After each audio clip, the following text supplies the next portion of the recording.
Welcome back to Washington Journal. We have Omar Noureldin. He is Senior VP for Policy and Litigation Strategy at Common Cause. We're talking about that bipartisan push to ban congressional stock trading. Omar, welcome to the program. Thank you for having me, Mimi. So just remind us about Common Cause, what your mission is, and what your political point of view is. Sure. So Common Cause is a nonprofit organization whose mission is to uphold the values of American democracy and ensure that our government is responsive, representative, and resilient, and that people hold the power, not politicians. And we are proudly and unabashedly nonpartisan. So this new bipartisan effort to ban stock trading for Congress, for lawmakers, it's something Common Cause has talked about for a long time.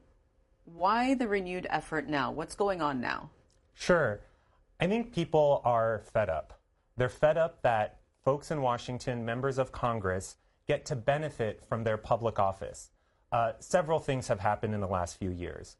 During the beginning of the COVID-19 pandemic, there were approximately 2,000 stock trades that happened that resulted in about like $140 million of money that flowed by members of Congress in a way that they benefited from during the early days of the pandemic when they were able to kind of see what was going to happen before the rest of the American people. And how do you know these numbers? Do they have to report it? Are you able to see exactly what was traded by who, how much money they made? Sure, yes. There is a law that was passed in 2012 called the Stock Act, which requires disclosure. So members of Congress are supposed to disclose stock trades that are over $1,000 between 30 and 45 days after they make those trades. However, those current rules are not good enough. It leaves too much room for conflict of interest and not enough room for accountability because the fine, the penalty, is $200. That's not really a penalty. That's more like a parking ticket. If you're making a lot of money, $200 is just the cost of doing business. Exactly. Well, so let's put up on the screen the Stock Act. So this is what's currently been passed. This is, as Omar said, passed in 2012. This is lawmakers are required to disclose any trades over $1,000 within 30 days. Otherwise, they get a $200 fine. The trades over $1,000, is that they make over $1,000 or they buy or sell $1,000 worth? It's that they buy or sell $1,000 worth. Okay, now let's put what this new act is. This is called Restore Trust in Congress Act. So this is what it would do. It would require lawmakers to sell all individual stocks within 180 days. Newly elected members have to divest of individual stock holdings before being sworn in. Members who fail to divest would face a fine equivalent to 10% of the value of the stock, and the proposed ban extends to spouses and dependent children. So let's break that down.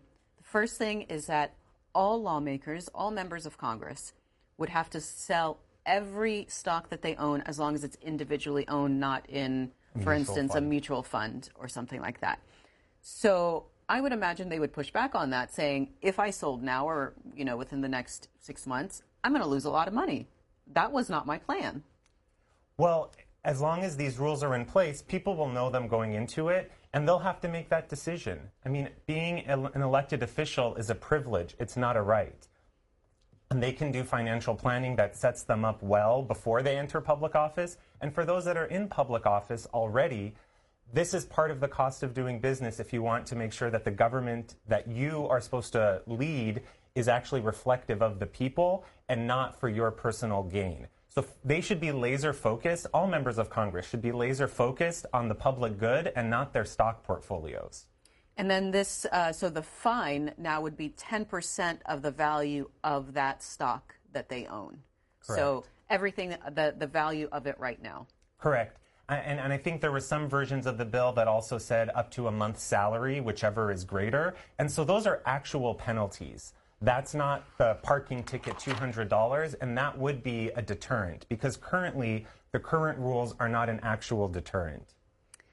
We are taking calls for Omar Noureldin of Common Cause. We're talking about the new push to have lawmakers divest of all their stock and not be able to trade stock while they're holding office. You can join the conversation.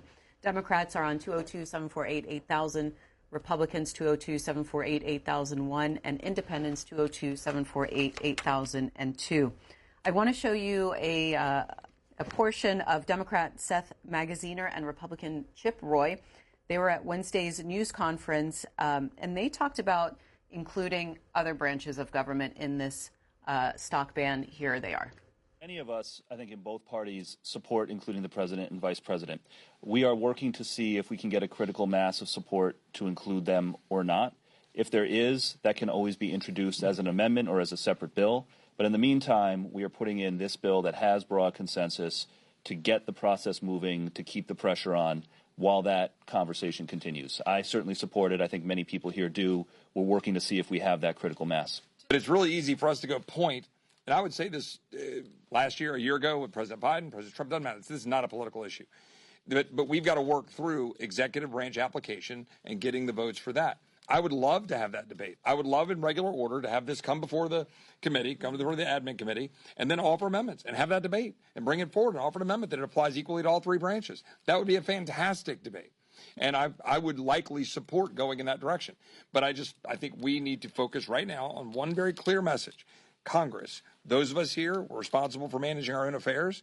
We shouldn't be trading stocks while we're voting on these important issues. I think it's that simple.